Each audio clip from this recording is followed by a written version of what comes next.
You weren't meant to hear this. What I'm about to tell you was buried for over a century, locked in archives, erased from county histories, and whispered about only in shadows. Soldiers broke open an iron door in Georgia, 1864, and found 23 children huddled in the dark. They all had the same face. High cheekbones, pale green eyes, auburn hair streaked with gold. The eldest, a trembling girl of 13, told the men something that made them drop their rifles in horror. Mistress says, "We are her legacy. We cannot leave because we are her blood." Do you feel that chill? That unease crawling up your spine? Good, because the story of Catherine Thornhill isn't just another ghost from the past, it's a blueprint of control, a revelation of how power truly works. When you understand what she did in 1847, you'll see how every institution since then, political, religious, educational, uses the same principles to chain men without them even realizing it. But I warn you, once you step inside this story, you won't walk out the same. You'll see the pattern everywhere. You'll see how rulers create bloodlines of control, whether through breeding, indoctrination, or ideology, and how men like you were meant to obey without ever knowing why. Now listen closely. This is not a tale for the faint-hearted. It is not a bedtime story. This is a descent into the forbidden. And if you keep watching, you'll understand truths men have buried under their skin, but never dared to speak aloud. Before we fall further, I need you to do one thing. If you feel your stomach nodding, if you feel the weight of what I'm revealing, then hit subscribe right now. Because the deeper we go, the more dangerous it becomes, and I want to make sure you never miss what's waiting on the other side. Let's begin. Burke County, Georgia. February 1847. A widow stares at the ruins of her dying plantation, her debts circling like vultures. But instead of surrendering, she conceives a plan so monstrous it would poison generations. This is where her nightmare begins. Burke County, Georgia. Winter of 1847. The soil was exhausted, cotton market collapsing, and the creditors circling like wolves. Catherine Thornhill stood at the window of a decaying plantation house. 28 years old, newly widowed, and drowning in debt. Her husband was gone, wasted by fever and gambling, and what remained of Thornhill estate was little more than rotting timber, leaking roofs, and a dwindling number of enslaved workers who knew they'd soon be sold off to pay the vultures. For most women, that would have been the end. Catherine could have gone back to her father's home in Augusta, living as a dependent, a failed widow, a forgotten woman. But Catherine wasn't most women. Failure was humiliation, and humiliation was worse than death. Night after night, she sat by candlelight with the plantation's account books spread before her, columns of numbers bleeding into each other, losses stacked upon losses. And somewhere between rage and despair, the idea came, not like a whisper, not like temptation, but like a calculation. Cold, precise, final. If she couldn't afford to purchase more labor, she would make it. Not in the crude way other plantations did, waiting decades for children to grow into field hands, but with a system, science. Catherine's mind turned to bloodlines, inheritance, the mathematics of breeding. She began to see not people, but charts, cycles, yield. She could use her body as a factory, her enslaved men as rootstock, her children as harvest. She would grow a workforce in her own image, bound not just by law, but by blood. Imagine the psychology of this. Catherine wasn't thinking of survival anymore. She was thinking of empire. To her, these children wouldn't be victims. They would be proof of her genius. They would carry her face, her blood, her name. They would be Thornhill property by birthright and Thornhill loyalty by design. And in this moment, something shifted inside her. The morality of it dissolved under the weight of desperation. She convinced herself it wasn't monstrous, it was necessary. It was elegant. And when necessity cloaks itself in elegance, evil is born. She began her journal that very week, not a diary of feelings, but a ciphered record, hidden in plain sight. She called children seedlings, Pregnancies were plantings. Men were rootstock. And under the veil of agricultural terms, outlined one of the darkest genetic experiments in American history. This was not chance. It was not lust. It was the birth of a controlled bloodline. And once she took the first step, there would be no return. March 1847. Catherine Thornhill stood in the hallway of her crumbling estate waiting. The air smelled of damp plaster and dying firewood. Down in the quarters, the enslaved workers had retired for the night, unaware that one of them had been chosen. His name was Isaac, 24 years old, broad-shouldered, known for his strength and steady temperament. He had been born on the property. He had never known freedom, and now he would be summoned. Catherine's summons was not a request. It was an order. When Isaac entered the main house, the silence was suffocating. He had no idea why he was there. But Catherine knew.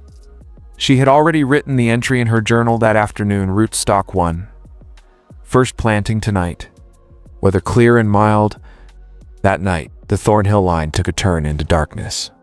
What Catherine initiated was not intimacy.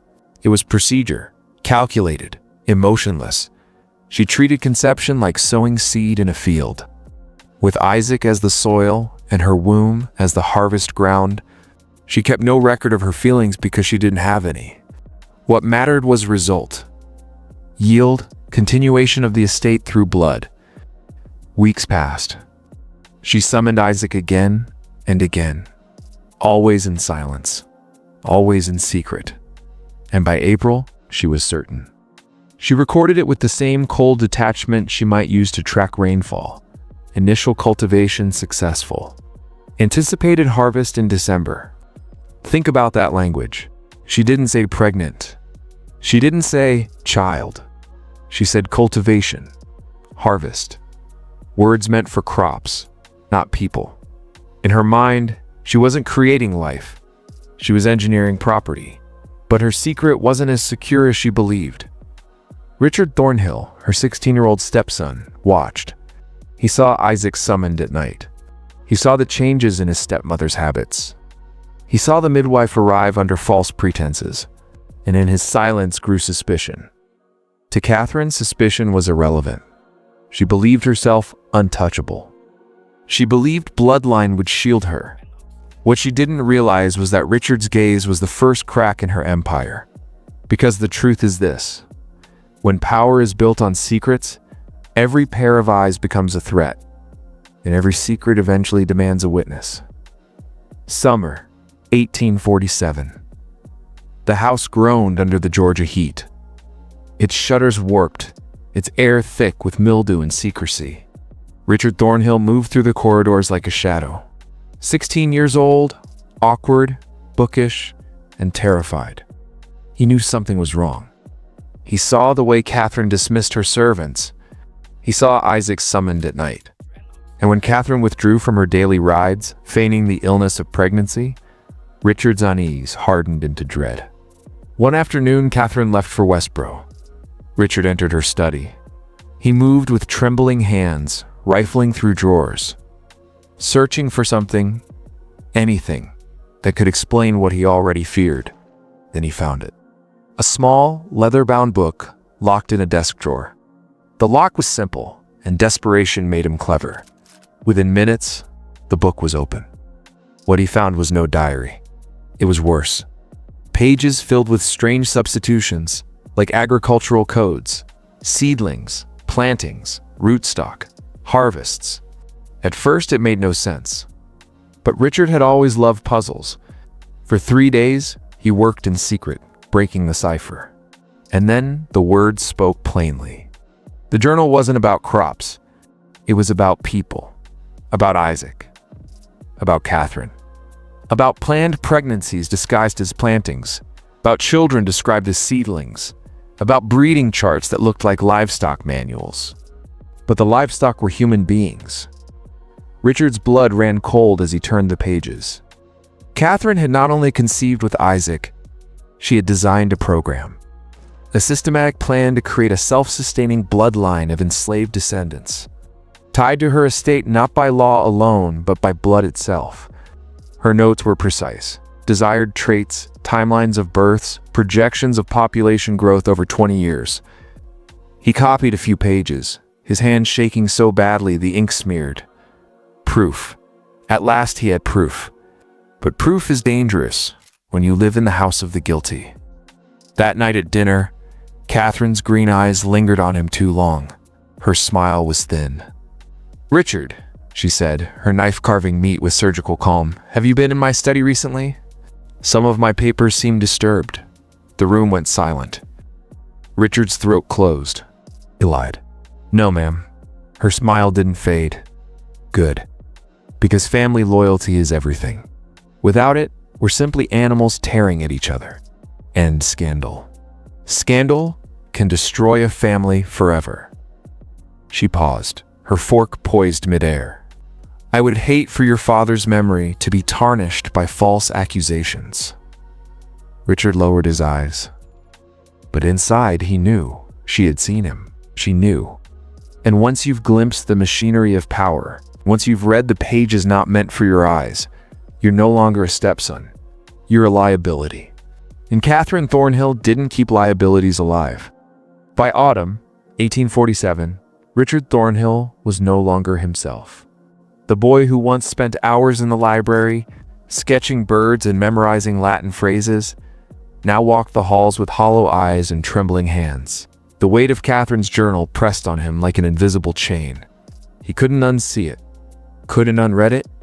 Every time Catherine touched her stomach, every time Isaac passed silently through the halls, Richard saw the truth screaming in silence. A bloodline was being engineered before his very eyes. But isolation is a weapon. Catherine wielded it with surgical precision. She dismissed servants who lingered too long near Richard. She forbade him from writing to distant relatives. She even convinced the local reverend that Richard was unstable, fragile boy who has lost both father and faith. Within weeks, Richard's voice meant nothing. His word was tainted. His world narrowed until the only truth he had lived inside his head, and Catherine owned the walls of that prison. And then came the decline. Subtle at first. Headaches, dizziness, vomiting after supper. Richard thought it was nerves, but the pattern was too precise. The sickness came after meals Catherine prepared herself, and nowhere else. His suspicion grew. Was she silencing him? By November, his body betrayed him. His hands shook uncontrollably. His hair began to fall. His skin turned pale and waxen. He would wake in the night with his stomach on fire, gasping, clawing at the sheets. The doctor Catherine summoned blamed nervous disorder, prescribed laudanum, and praised Catherine for her patience with such a troubled boy. But Richard knew better. He had read her words. He had broken her cipher. He knew that Catherine Thornhill did not tolerate witnesses. He scrawled fragments of warning letters, half burned, half hidden, begging distant cousins to intervene. None survived.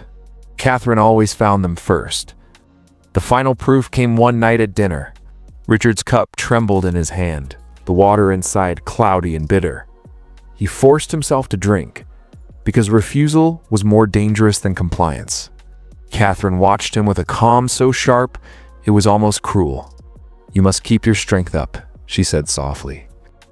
"We have much to build here, Richard. The Thornhill legacy must endure. You wouldn't want to weaken it, would you?" Her words struck him like iron. He was no longer her stepson. He was no longer family. He was an obstacle, and obstacles are removed. By Christmas, Richard was nearly unrecognizable. Thin, gray, broken. And as Catherine prepared for the birth of her first seedling, Richard understood the truth. He would not live to see it. Because when power writes its own laws, when blood becomes property, when secrets are etched in cipher, the one who sees the truth always dies first. Spring, 1848.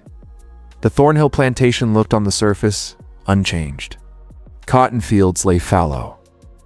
The big house loomed over the red Georgia soil, its shutters half broken, its paint peeling like old parchment. But inside, the atmosphere was suffocating. Catherine Thornhill was 6 months heavy with her first seedling. Richard was wasting away, a husk of the boy he once was, his body quietly dissolving under Catherine's poison. And then visitors came. Unionists from Augusta, passing through Burke County under the guise of land survey. They were received politely, offered supper in the grand dining room. And though Catherine smiled, her eyes sharp with control, the visitors noticed something. A smell, the faint, coppery stench of illness lingering in the house. They noticed Richard, too ghostly pale, hunched in his chair, his lips cracked as though words had been ripped from him. One of the visitors, a man named William Harper, later wrote in his private letters, "The boy looked as if he were living among phantoms." He tried to speak, but his stepmother cut across every sentence. Something was wrong in that house, something too vile to name. But no accusation was made. Power protects itself. Catherine's charm, her money, her whispered threats, kept suspicions at bay. Still, seeds of doubt had been planted. And doubt is dangerous. Once outsiders sense a fracture, they can't help but pry. Catherine knew this. Her journals that month are frantic. Eyes upon us. Must guard seedlings. Must remove threats. Here's where you, watching this right now, must pay attention. Because Catherine's method of control isn't confined to 1847, it's the same method used by every empire. Every elite family, every institution that survives by keeping men obedient and silent. Poison the body. Poison the reputation. Poison the truth itself until no one knows what to believe. Now I want to test something. If you've followed me this far, if you've felt the chill of this story crawling under your skin, type this phrase in the comments, "Eyes upon us." Don't explain it. Don't add context. Just drop those words. Those who know will know. It'll be our cipher, our hidden signature in plain sight. The same way Catherine hid her secrets under the language of agriculture. Because here's the truth. Richard was not the only one who saw. Harper and his men left the Thornhill house with unease gnawing at them. And unease always grows. By the end of that year, whispers had spread across Burke County. Stories of strange journals, of children hidden away, of a boy fading into death under his stepmother's gaze. And whispers, when left unchecked, turn into witnesses. And witnesses turn into danger. By midsummer, 1848, Richard Thornhill was no longer a threat. He was a shadow. His once bright eyes had sunk into dark hollows. His hands shook so violently he could barely hold a pen. When neighbors asked after him, Catherine replied with a rehearsed sigh, "The poor boy is delicate. He takes after his late father. Melancholia of the blood." But the truth was more brutal. Richard's decline wasn't sickness. It was strategy. Every meal, every glass of water, carried its dose arsenic in amounts small enough to mimic disease, large enough to destroy him piece by piece. Poison is the coward's blade, but Catherine wielded it like a surgeon. By August, Richard couldn't walk unassisted. He babbled half-coherent warnings to servants who quickly disappeared from employment. He scratched messages on scraps of paper. Don't trust her. Don't eat. None survived more than a few hours in the house. Catherine found them all. Burned them all. And then, one night in September, Richard vanished from the table entirely. Catherine told the neighbors he'd gone to stay with family in Savannah. She spoke with such calm finality that no one asked questions. No letters arrived. No visitors came to confirm. And quietly, the world accepted his absence. In Catherine's journal, the entry was brief, clinical, liability removed. Seedlings secured. Cycle continues. No grief. No hesitation. Just the cold arithmetic of control. Her child was born in December. A pale infant with auburn hair and green eyes, her mirror. She named him Charles, after her late husband. Though Charles was nothing more than a symbol, a living ledger entry, proof that her system worked. And as she cradled the newborn, she wrote in her journal with one hand, "First harvest successful. Lines secured. Expansion begins." Think about that. A child, blood, flesh, soul reduced to a line in a ledger, a unit of production. To Catherine, Charles wasn't her son. He wasn't even her heir. He was property, and property could be multiplied. This is the darkest truth of empire. When blood becomes a commodity, family is erased. Loyalty is engineered, and those who resist vanish into silence. Richard Thornhill was the first. He would not be the last. But Catherine had overlooked one thing. Secrets never stay buried forever. And though Richard's voice was extinguished, others had already begun whispering about what she was doing in that house. And whispers, once seated, always grow. 18 years passed. 18 years of controlled madness.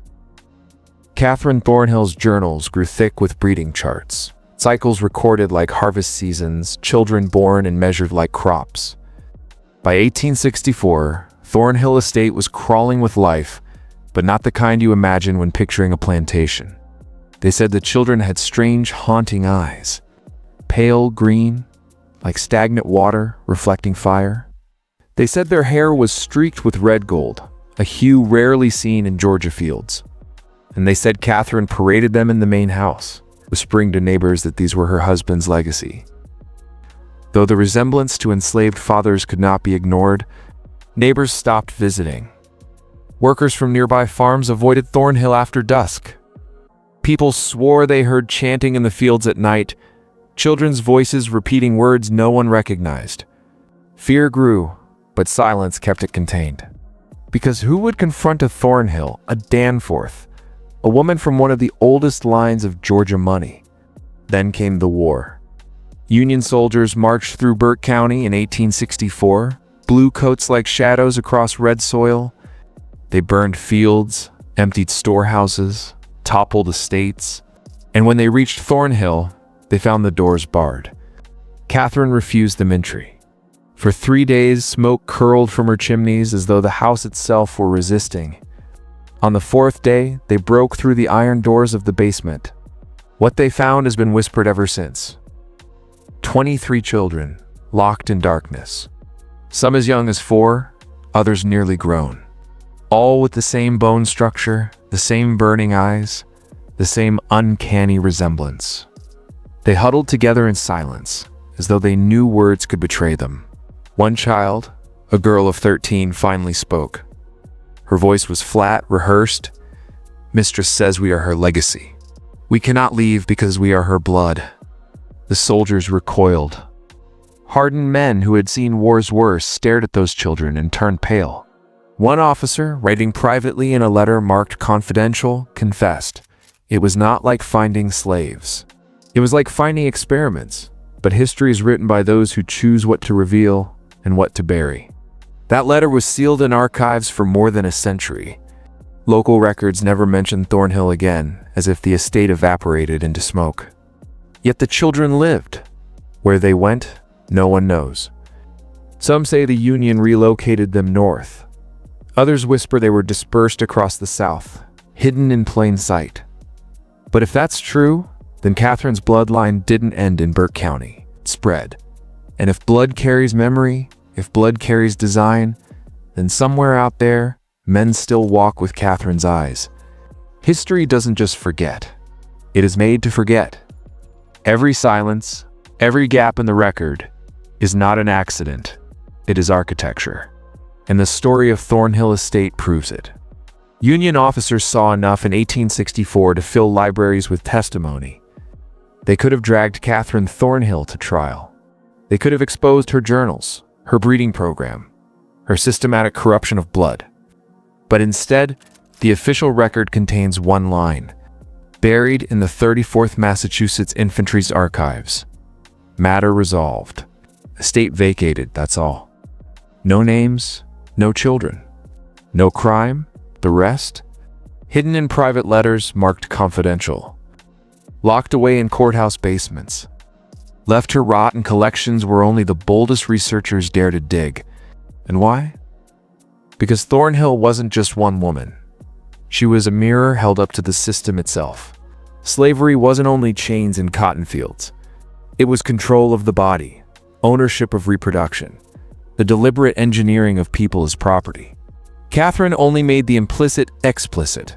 She turned the whispers of the system into a written formula, and exposing her meant exposing the truth, that breeding human beings wasn't an anomaly. It was part of the blueprint, so they buried her. Not her body, her story. Local histories of Burke County erase Thornhill Estate entirely, as if the land itself swallowed her house whole. Textbooks skipped the year, the name, the blood.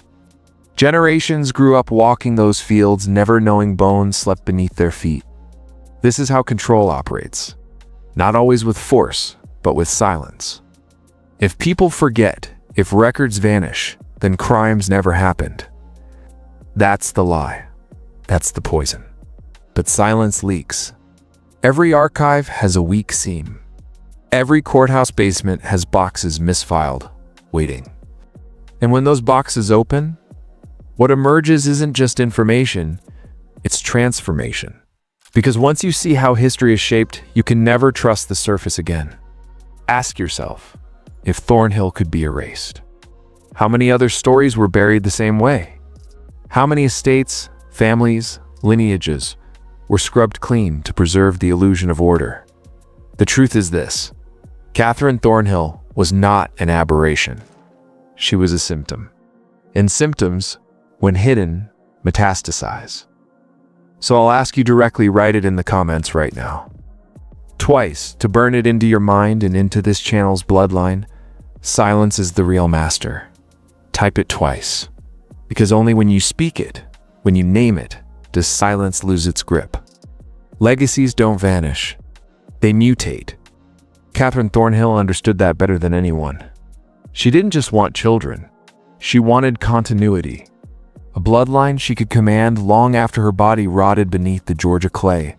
And ask yourself what happened to those 23 children the Union soldiers found.